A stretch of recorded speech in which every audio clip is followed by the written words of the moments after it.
What is up, y'all? Welcome back to the channel. It's time for episode 32 of Tigers franchise, and we're right on the cusp of opening day, which I said is about where we would be.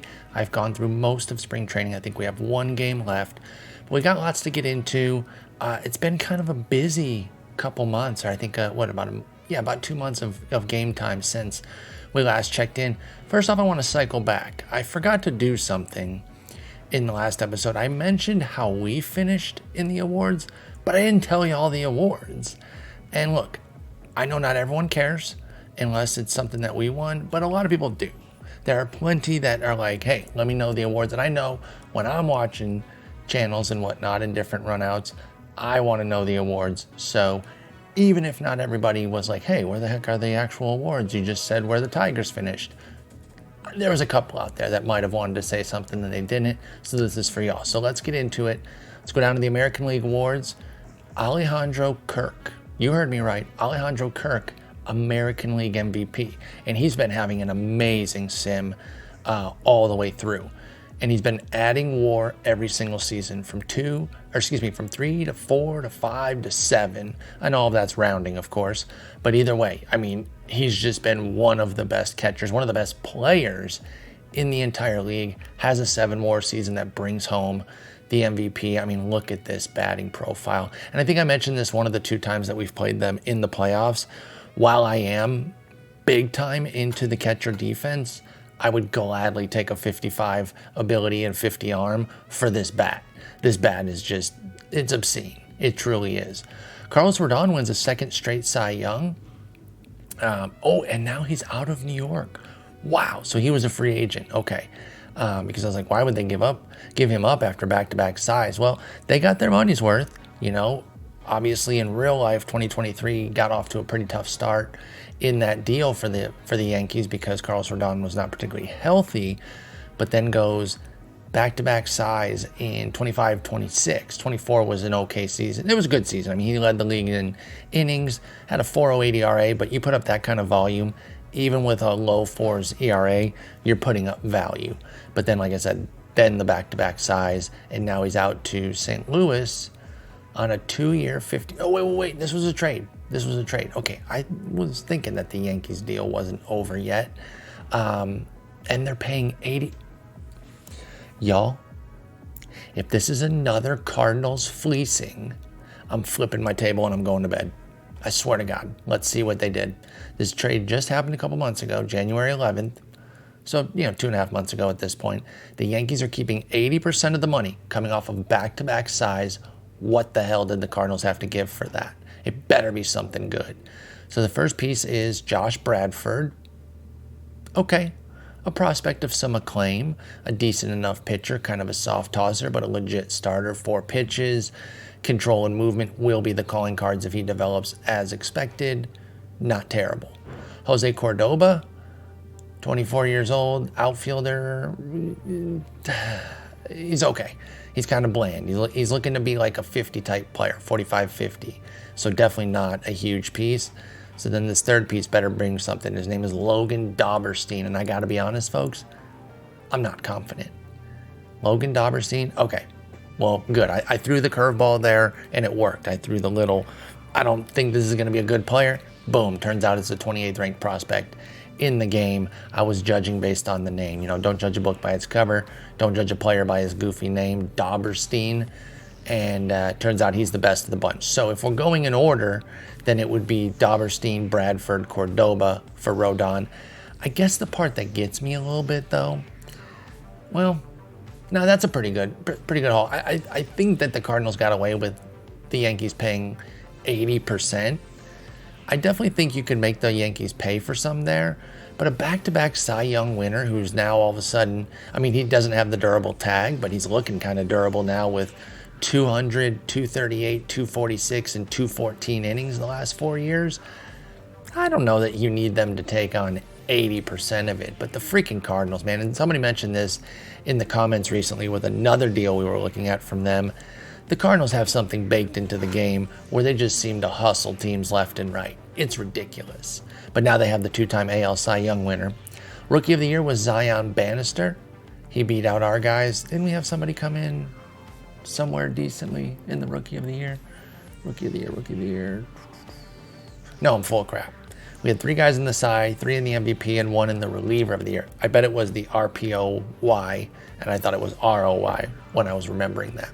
So Zion Bannister, big-time power guy, 65 power, 60 eye. He has a torn rotator cuff, though. He's out for 3 more months still. He tore his rotator cuff, just now. Just 3 weeks ago during spring. Ouch. So his sophomore campaign is going to get a little bit of a delay here. But he did indeed win Rookie of the Year. And then the Reliever of the Year that beat out Elpidio and others, because Elpidio was like 4th. He was 6th even. It was Yohan Duran of the Minnesota Twins, who's amazing. Now, he's been putting up great skills the entire sim, but the ERA has left a little bit to be desired. 3.72 back in 2024, 3.81 in 2025, but then 2.64 this year. That's more like it, and a career high 71 innings. Now you're talking if you're the Twins. Of course, we don't want to see him doing too well because he's a major competitor on the Twins there. But hey, hats off to him for the Reliever of the Year award. Now we go to the NL MVP, Nolan Arenado at age 35. What a bounce back campaign for him. And I say bounce back only because it was back into the 5+ win territory, but he's still been pretty darn good. If these are his down years at 3 and 3.5 wins respectively, sign me up. But he bounces back big, bouncing the WRC plus up 26 points from 110 to 136, and that was the key driver. The defense has been there all the way through, and that's why, when you're thinking about playing the game, those of you who also play the base game, investments like Arenado make a lot of sense because they have a strong floor with that defense. It's even better at shortstop or center field or catcher, up the middle, but even over at third, this amazing defense with obviously still a pretty solid bat, but the amazing defense kind of keeps his floor at a certain level even as he pushes into his mid to late 30s. So nice job there. Nolan Arenado finally gets an MVP all these years, Silver Sluggers, hella Gold Gloves, big time 7-time All-Star, finally gets an MVP for his ledger. Probably didn't need it for the Hall of Fame, but it's going to be a nice piece to add to his Hall of Fame case. I think I'm already getting him there even without it, but now if they were holding that against him, now that is something that they have to take off the table and acknowledge that Nolan Arenado, now an MVP. Chase Petty getting the Cy out in Cincinnati. Listen, anyone that's winning a Cy Young in Cincinnati, I'm impressed because that place is so difficult to pitch in, and probably why he had a 4.22 ERA back in 2025, but then a 3.02 last year with a 1.15 whip. Just a great season from Chase Petty. Home run suppression was the key, 0.5 homers per 9. That's amazing. And that's the biggest issue in Cincinnati is giving up homers. So when you're curbing them the way he was as a ground ball pitcher, there you go. So Chase Petty looks like the ace for the Reds. Could be a stud for years to come. Sterling Thompson for Colorado won the Rookie of the Year. He put up a 130 WRC plus with 12 bombs in 100 games. Not bad. 315, 375, 504. Not much of a fielder. He has first, second, third, left, and right on his card, but he is pretty bad at all. Well, he's okay at first, but the other ones, the positions where you can actually get some value, you don't want to play him there. But hey, Rookie of the Year, I'm not here to pick apart. This guy just won something. Let me give you the flaws of who they are. By the way, before we get to Reliever of the Year, which was AJ Minter, I just noticed it's back-to-back Cy Youngs for Cincinnati. Now, this doesn't surprise me too much because we just played them in the World Series and we know how damn good they are. They are really, really strong. But wow, I had forgotten that Juan Ulysses was the was the Cy Young winner of 2025. And he followed up his season quite nicely with another 208 innings of a 3.64 ERA, 1.26 whip. His whip jumped 0.25, which is a pretty healthy jump, and probably kept him from the Cy, but I do wonder where he might have finished. I'm not going to go look it up. We got other things to get into, but I wonder if he was close. Oh, you know what's interesting here? So this nickname that he got is the same nickname that Julio Urias has. And, Julio already has off the field issues at this point. 2 times on the DV. I got no interest in really diving in on him. But what is weird is that it also gave him it also gave Ulysses Urias's Twitter handle for some reason. I don't really know why. I think I want to edit it and have him. Yeah. Oh, here you go. He has all of. That's very bizarre. His nickname is going to be Grant because anybody hears Ulysses, they probably think Ulysses as Grant. And we're going to take away all of this Urias crap because he doesn't need to be associated with him even incidentally. So it's not the end of the world, but since I noticed it, I'm going to go ahead and take it off. But anyway, AJ Minter, as I mentioned, reliever of the year, 33 years old, pitching for the Cubs his second year. He's been amazing both years. Could be back-to-back relievers of the year. I wonder who won it last year because he had a better ERA in 2025, but a much better whip here in 2026 when he wins the award. And frankly, when you talk about relievers, I love a nice sparkling whip, but I want to see the insane whip. I think I said I love a sparkling ERA, I should say, but I want to see the real tiny whip because keeping the base runners off is really more getting into your skill than say eliminating runs or stifling runs. Of course, ERA, if you have a low ERA, a lot of times that's your skill playing a role, but you can run a pretty hot ERA despite putting on base runners, things like that. If you want to talk about something that's bankable, let me know their whip, and then I'm going to talk about giving them an award. So even though his ERA was better last year, I like that he wins the award this year with the sub-1 whip. AJ Minter, congrats to him. So those are the big awards. I can put the Gold Gloves on the screen here. You can kind of see them. Nobody for us. It was the 4th for Andres Jimenez and Matt Chapman, the 3rd for Byron Buxton, who now has 2 in a row, starting to find his footing health-wise a bit, so that's kind of cool. And then the Platinum Sticks. Kirk's 3rd, 2nd in a row. Vlad Jr.'s 4th. Soto's 4th. J-Rod's 4th, 3rd in a row. Soto with Baltimore, by the way, in case y'all forgot that. And then NL Gold Gloves. Max Fried got his 7th, including his 6th in a row.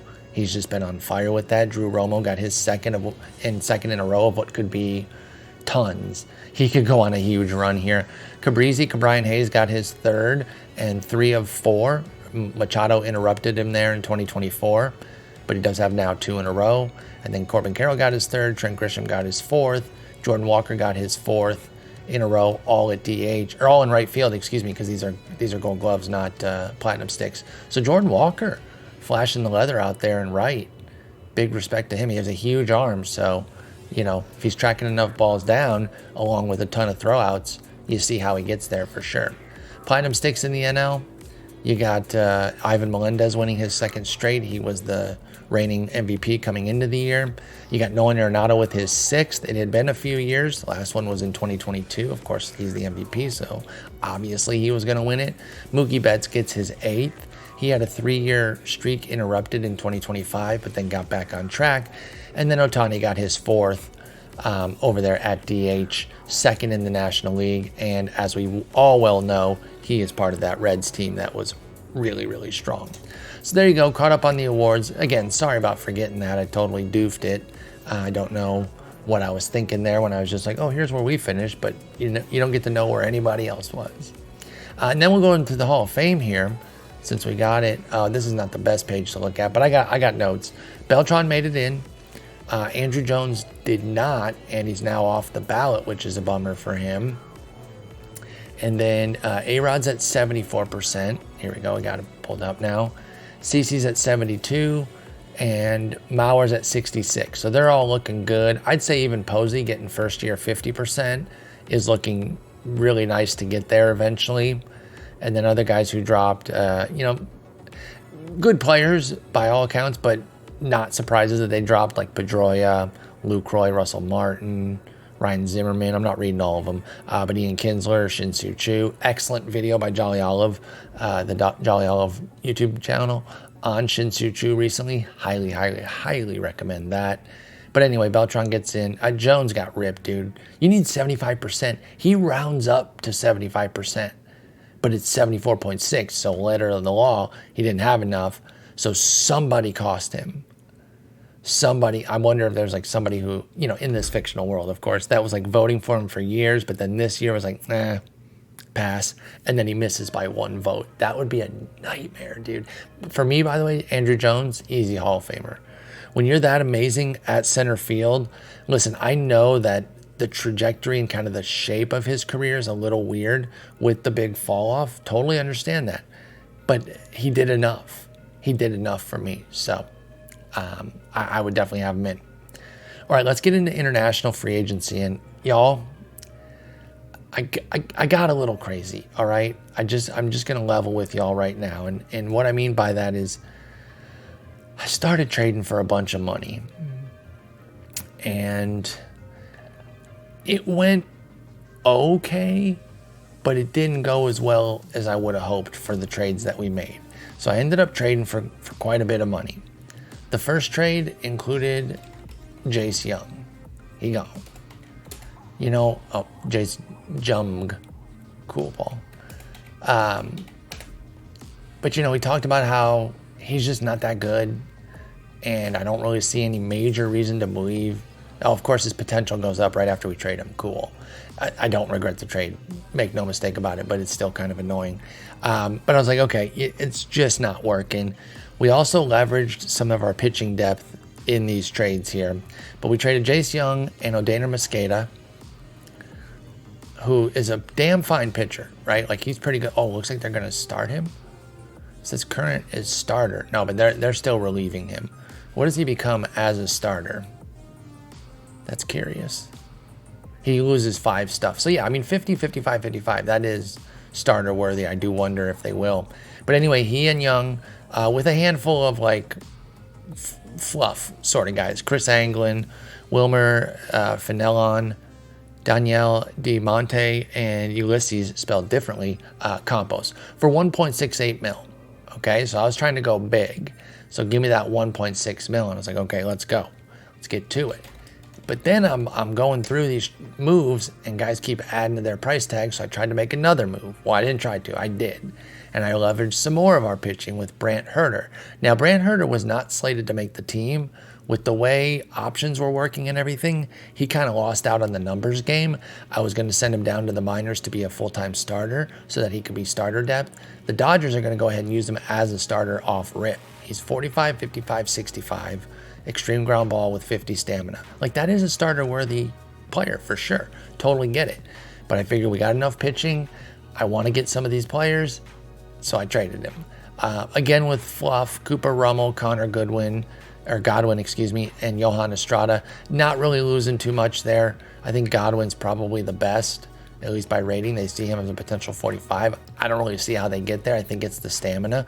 We talk about how guys with lower stamina definitely get dinged because, like, everything else could be intact, and it's like, why is he at 30? Why is he at 45? Or even somebody like Gavin Stone, who's a 40 because he has low stamina. This is the opposite end of that. Godwin has 55 stamina, but he's only 55, 50, 35 otherwise, and so I don't really think he's a potential 45. But either way, he was included, and that was for another 1.3 mil. So the next obvious question will be, well, man, what kind of studs did you get with all that money? And that's where things went a little bit awry, y'all. We kept getting skunked, man. And so we had to go quantity over quality, really. I mean, I'm a little bummed. I really am. We got 8 guys, but one of them is above a 50 potential. Nelson Perdomo. He's got a great personality class, low financial ambition, high loyalty, high work ethic, high intelligence. Decent third base type with 55s down the line except for a 30 double play. 70 contact, 65 avoid K, 60 home run. Not much for the eye or the gap. And not much speed. He's durable already. He's fine. He's fine. Did you hear that weird noise my throat made? Sorry about that. He's fine. But, like, he's the prize at $850,000, at least in terms of quality. I think I paid more for some of these other guys, despite them not being as good. Then we got Jesus Flores. High work ethic, low financial ambition, kind of a power, contact at 55, home run power at 55. Whatever, man. I had to get some players. I paid $2.4 million for him. I had to spend the money. At that point, I'm like, I got this money. I'm spending it.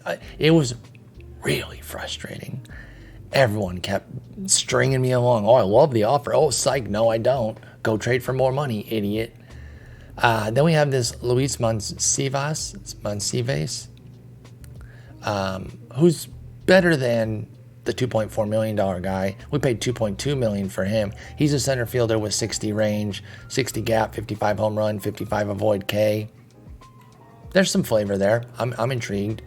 Juan Ramirez, 55 range, 55 arm, good personality, 70 gap, 60 avoid K, 55 contact. David Orozco, whatever, just kind of a whatever pitcher. Has 4 pitches, but he has 30 potential movement, so he's going to need some TCR to matter. He was $800,000, again, trying to spend the money. Cody Ferris, whatever, high work ethic, just took a chance. He was cheap. David Ramos, he's a slap hitter with 60 range and high work ethic. Again, I was trying to spend the money. And then Ezekiel Salazar has high work ethic, and that's about the best I can say about him, $360,000. So yeah, y'all, it didn't go well, okay? I don't think we gave up a ton. Odaner Mosqueda, Brant Herter, and Jace Young were the 3 guys that, those are off the Major League roster. They're replaceable. And I talked about it last time with the Brooks Lee trade. We're not going to get hung up on trading relievers or even guys who are like, swingman types, fringe starter, fringe reliever type, because I feel like we can cultivate those. I really, really do. But I am still pretty mad that we came out of here looking pretty crappy. Luis Rivera was the initial push. He was the go-to guy. High adaptability, work ethic, intelligence, premium pitcher with 75 upside, 5 pitches, 55 stam. I went for him. It didn't work. He got $5.3 million. Who are the other big dogs we went for? Did we go for this Mendoza? Jesus Mendoza? Yeah, went for Jesus Mendoza. High work ethic, 60 potential pitcher. He skunked us, $5.3 million. And I was pushing these high, but they just kept saying no. I think Serrano. Yeah, I was also in on Luis Serrano. He ended up going for $4.8 million. Trying to find all the other ones. I wish there was an easy way to have these. And there's even some mid-tier guys that I'm not going to get into that I'm like, I thought we had them locked with all that money, and they were just like, no, screw you. Oh, Medrano. I tried to get Alvaro Medrano. This was after a couple pitchers fell through. I had a ton of money. And I was like, okay, here's like 5-something mil. He ends up getting 6.4 from Arizona. And so I got cute. I really tried to stock up, and I was really trying to make a big push so that we could really infuse our system, and it just didn't work. We had almost $9 million. We left $58,000 on the table. I'm not really worried about that, but hopefully at least one of these guys pops. It's going to be really, really tough to go 0 for 8. I have a short list that is just the 2027 international class, so we can follow them. Here's hoping. So that was really, really, really, really, really frustrating. The projections before spring training. So I'm led to believe that these count the call-up guys too, right? It's your whole roster at the beginning of spring. They had us projected for 85 and 77, 5 games behind the Twins. Drake Skubal was the only one who made the either top 10 list. They have him going 9 and 13, by the way, which is interesting. But okay, he made it. Great. I don't put as much stock in these as the second ones, just because they're not the team that we're taking north, But we are 1 day away from that. We did also have one major injury. Reese Olson got murked. It happened right in the middle of March. 12 to 13 months. He's cooked with the TJ, and so we'll see what's up with him down the line. Now, I will say, between the 2 trades and that, we're still a pitcher heavy, if you can believe that, because they put DaCosta, Felipe, and Coar on the team, and they're all out of options. So I'm looking at them like, oh man, what are we going to do on that front? Because I don't know if I even want to try to push any of them through waivers. Maybe DaCosta, but then I think he's had a huge spring, which doesn't mean a ton, but I do kind of like the whole narrative of it. It's fun to kind of be like, oh, he won a job in spring. Okay, he just gave up his first run. He had like 10 or 12 scoreless innings. He's now at 18 and a third with an 0.98 ERA and an 0.60 whip. So just a brilliant spring by DaCosta.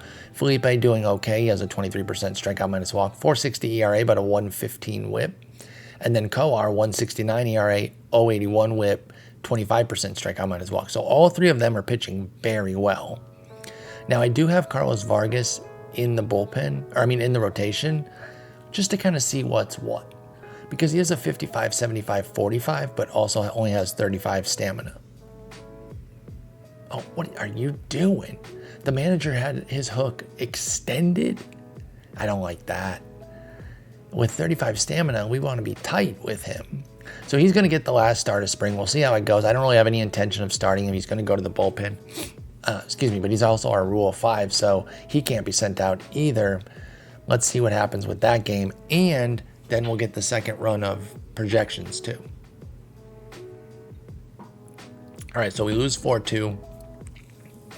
But he pitched well. 5 innings, 2 runs. No beef with that whatsoever. Okay, so now we're at 15 hitters and 13 pitchers. We are 2 players heavy. Looking at our spring stats over here. Now this is where I kind of try to balance, the whole spring narrative of like, oh, this guy won a job and that's kind of fun versus is this really the best for our team come the regular season? And the decision is between Clark Elliott, a prospect who came up, a prospect of, modest intrigue, like he's kind of a mid-tier org prospect as they call him, which means he's not expected to be a star, but he's definitely a prospect that has some upside who can be a major leaguer, for a couple years type of guy. A bunch of yellow on his card, bunch of 45s and 50s, but nice defense, 60 range, 60 air, 55 arm. Just the hitting is kind of bleh. But he did come to spring and hit 120 WRC plus, couple homers, 10 ribs. Cool. So it's him versus Parker Meadows. Now they have similar hitting profiles, but Elliott happened to have the big spring, right? If you look at them offensively, 10 contact for Elliott, equal gap, equal home run, +5 I for Elliott, and then +5 avoid K for Parker. So like a slight lean toward Elliott between the two. What's interesting about, never mind. I was misreading something. I thought he had a reverse platoon, but no, he doesn't. Elliott's terrible against lefties. Whereas Meadows is a little bit worse, but he's more neutral than Elliott. But the real thing is of course that Meadows' speed and defense are just amazing. He gets +10 range, +5 error, and +10 arm. And that's just such a big edge. He's great at all 3 outfield positions. He's 27 versus 26. That's not a huge difference, but he is the older guy. I think push come to shove, y'all, I'm going to keep Meadows up and send Elliott back down. Because I don't really have a great reason to buy the bat, like being anything more than a hot run. I will rescout him, and we'll see if he gets any boosts. A couple 5s here and there might change the calculus a little bit. But if I'm being honest, I doubt it. So for now, I'm going to send him out. He's going to lose that spot, so now we're at 14 hitters, but we're at 13 pitchers, which means we need to get rid of one. And I think it might be a prospect who I thought was going to be able to do some things for us, but I don't think there's room for Joel Baez. And he's only 24, so it's not like mission critical that he be up. He's probably going to get mad about this, but you know what I like to say? I just used this phrase a minute ago. It's a numbers game. And sometimes guys lose out that might be more deserving, but when you're looking at like managing the players and the options and the contracts and all that, it can make sense to keep a guy up who might just be a little bit worse, but is out of options versus somebody who has options.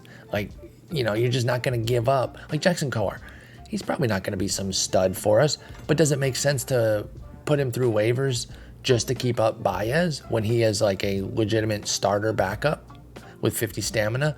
I don't think so.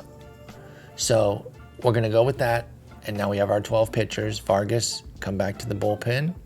Go to 5-man. Put Teodo and Perez as our stoppers. Put Vargas as the middle relief with the use more often. And then let's move him back to relief. And he goes up 10 points on stuff to 65, which is huge. Now I will expand his hook as a reliever, but not as a starter.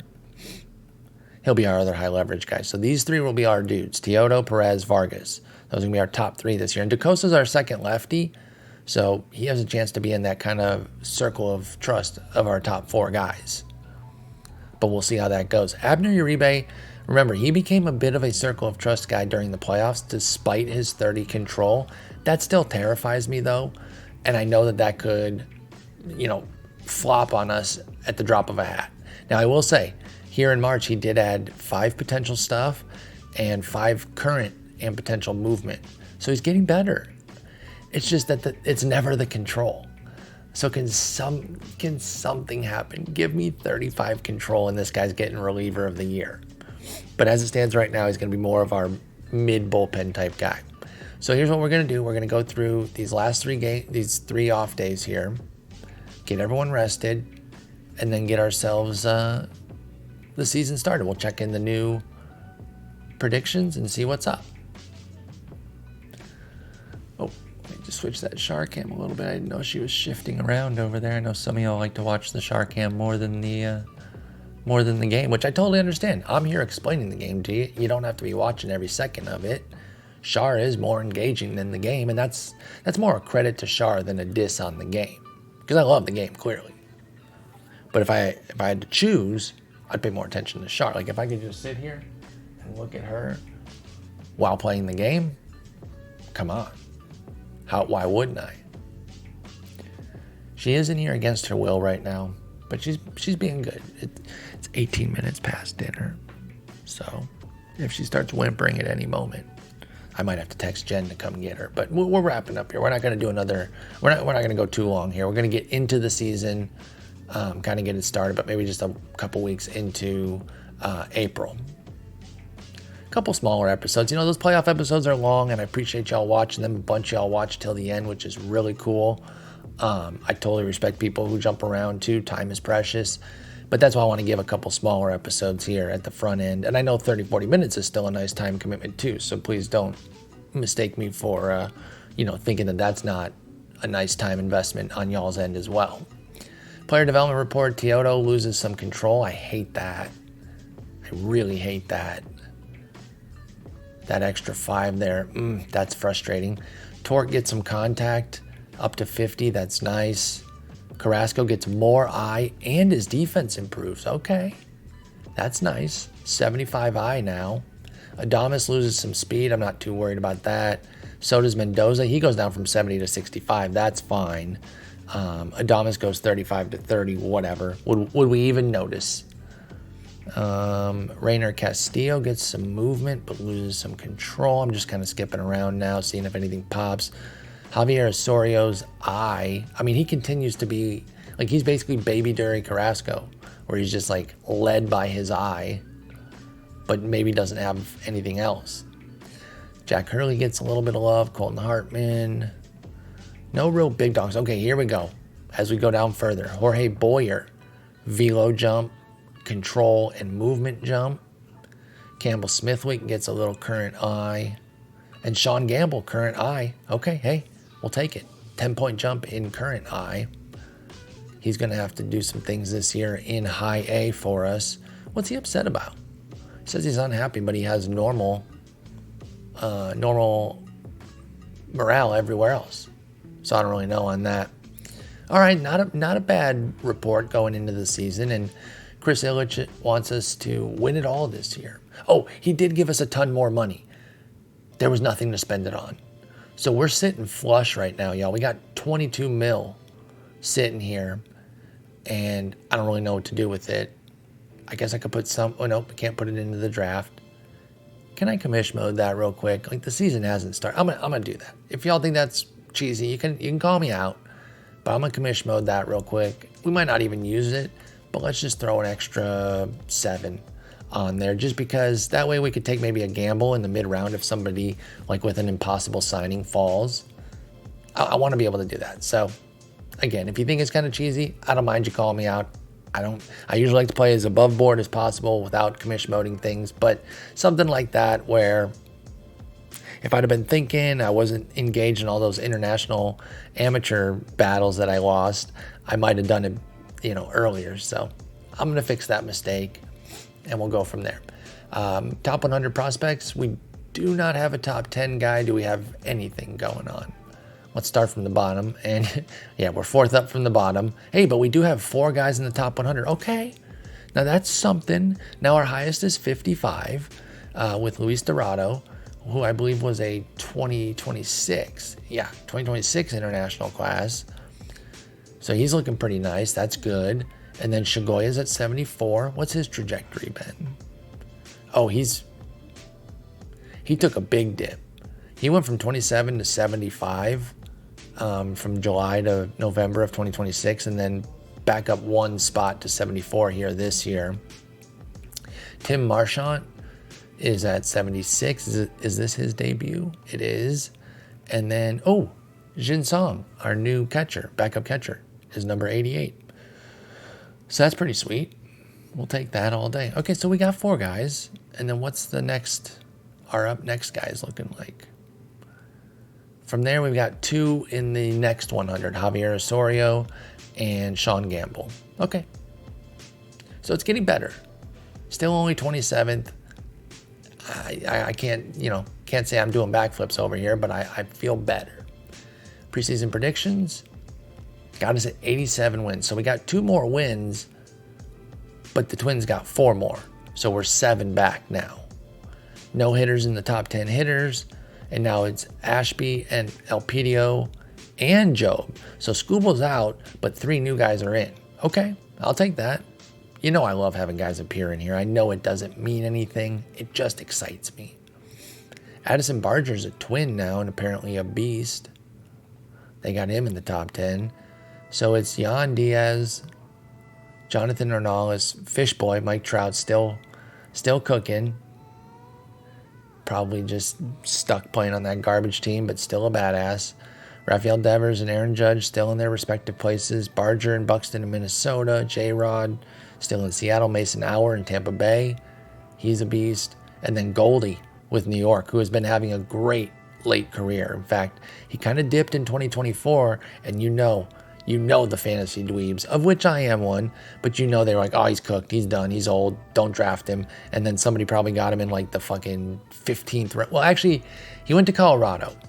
So if I'm trying to imagine how the fantasy world would have played it, he would have been a little bit cheaper relative to where, a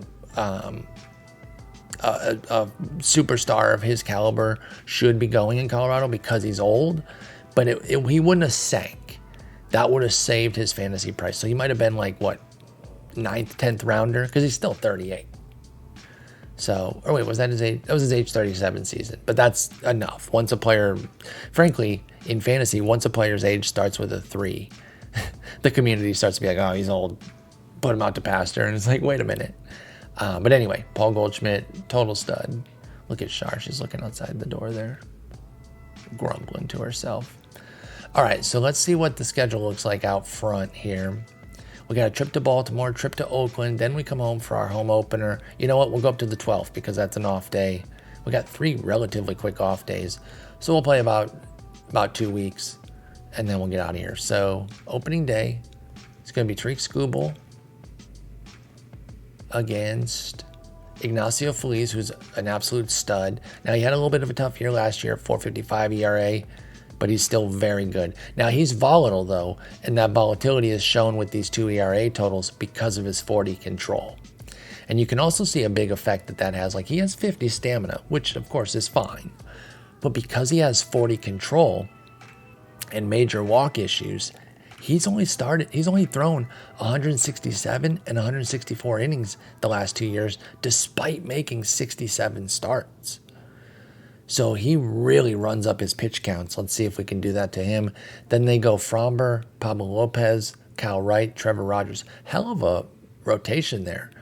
None of them original Orioles either. Where's Ignacio Feliz come from?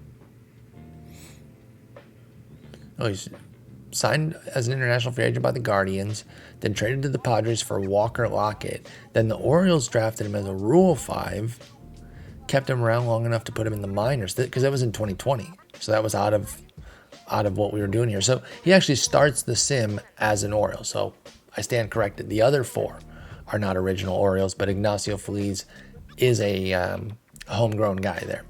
Because I would say it's homegrown, even if you didn't have him from day one.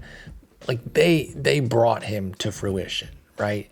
They got him in 2020. How old was he?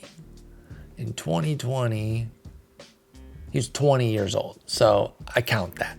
I count that as homegrown. But here's hoping that we can cook him. Let's see what we can do here. Opening day in Baltimore is a 5-4 loss. Dang. Feliz was pretty good, especially because he only had 1 walk. Skubal got knocked around. Torque went yard, 2-run shot. Uribe had a clean inning in terms of runs and hits, but did walk 2.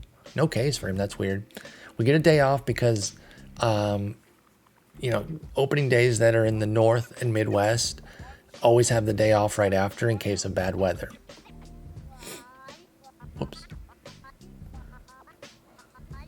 All right, let's see what Jin Song's latest scouting is. Oh, nothing new there. Okay. And then Clark Elliott. His potential eye goes up. Okay. That's something, but not enough to bring him back up for Parker Meadows. All right, game 2, a little Saturday afternoon tilt in Baltimore. You know I'm eating 50 crab cake sandwiches on this trip, y'all. Don't even ask. Just keep bringing more. Gavin Stone goes 4 2/3, only gives up 2 runs, but the pitch count was run up to 101, so he went out.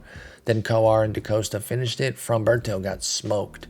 Riley Green and O'Neal Cruz go yard. Both off the lefty. You love to see that. That's really nice. All right, then let's finish up the series here on a Sunday afternoon, and we get a 6-1 dub. Let's go.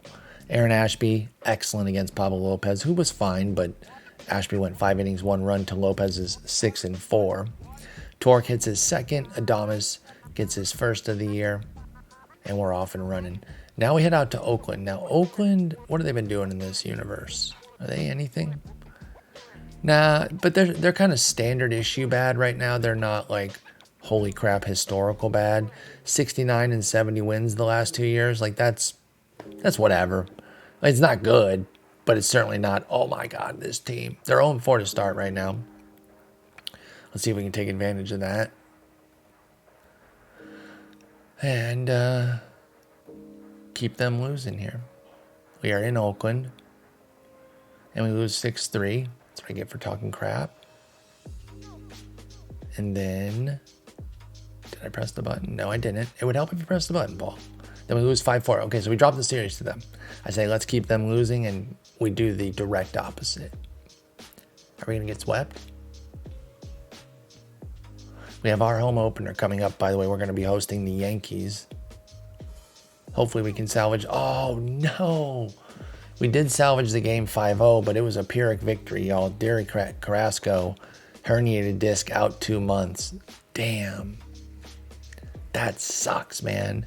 I'm so excited to see him just kind of go for a whole season with that 75 eye.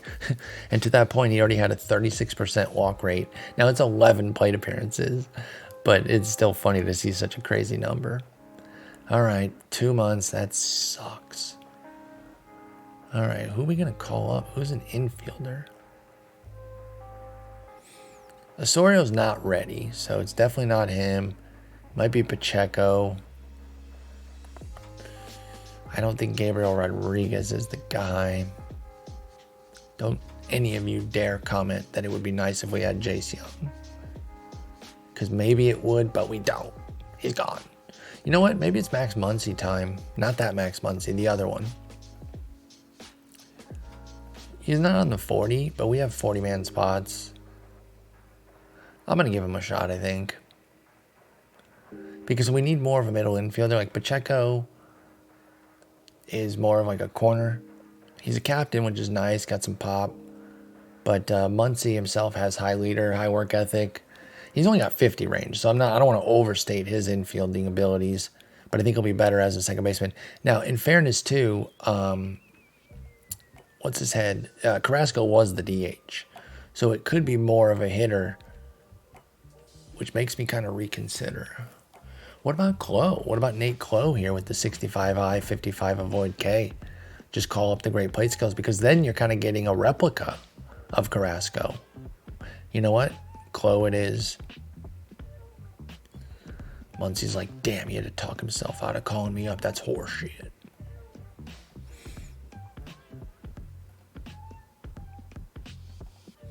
All right. Let's see what we got here. Let's put Relvis in at DH right now. But we'll get Clo in every fourth. Won't be much, but we'll get him in every fourth game. And then we'll have Arias backing up Lee.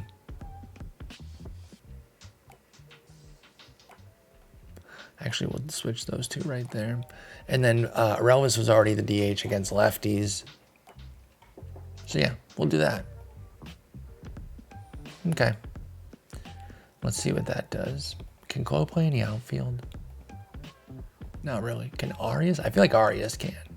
He's straight 55s. So he could probably play a corner. I should have trained him in spring training. I'm such an idiot. I hate when I forget that. All right. It's our home opener against the Yankees. We'll get these 3 games, and then we'll bounce. Game 1, we get a 6-4 win. Garrett Cole. Oh, we defeated Garrett Cole there with Gavin Stone. Love to see it.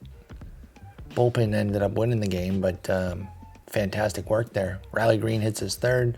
Take an off day because, again, it's our home opener. If we had bad weather, they want to be able to get it played.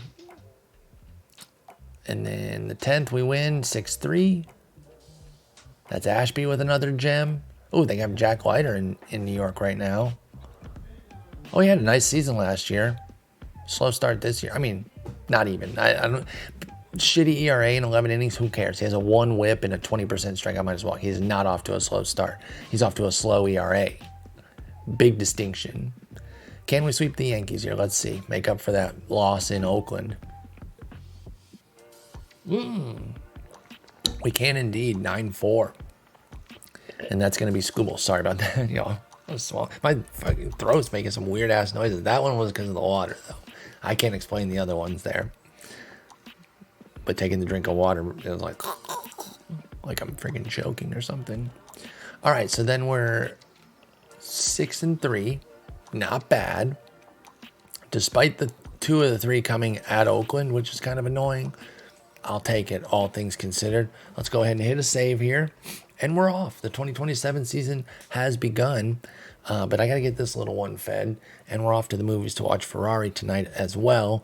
So I'm going to go ahead and get that done. I got to get another backlog going. I kind of use my backlog for the holidays, but that's what it's there for, right? The days that I don't have time to record, I can still put up videos. So I was able to do that, but now I am caught up again, and I want to get 3-4 episodes in the can. But anyway, thank you all so much for watching. I'll probably be sometime in the middle of the season. I'm not going to commit to a date. I know I've kind of made this, maybe I'm beating it into the ground a little too much, though, like coming on at the beginning of every episode and grading myself as to how well I stuck to where I said I was going to be. So I'm not even going to say a certain spot. I can guarantee you this. It'll never be further than usually like July 1st. I think that's a good check-in. I generally like something in June anyway. So we'll kind of see where it goes. I'll probably end up playing the rest of April and into May. And then from there, like once I kind of turn the calendar to May, I could jump in at any moment. You know, if we have a big trade, if we happen to, hopefully not, but if we happen to get injuries, then I'll come on, talk about what's going on there. But we'll jump in at some point here before the first half is over, take a look at where we're at, and assess the ball club. But thank you all so much for watching. Peace.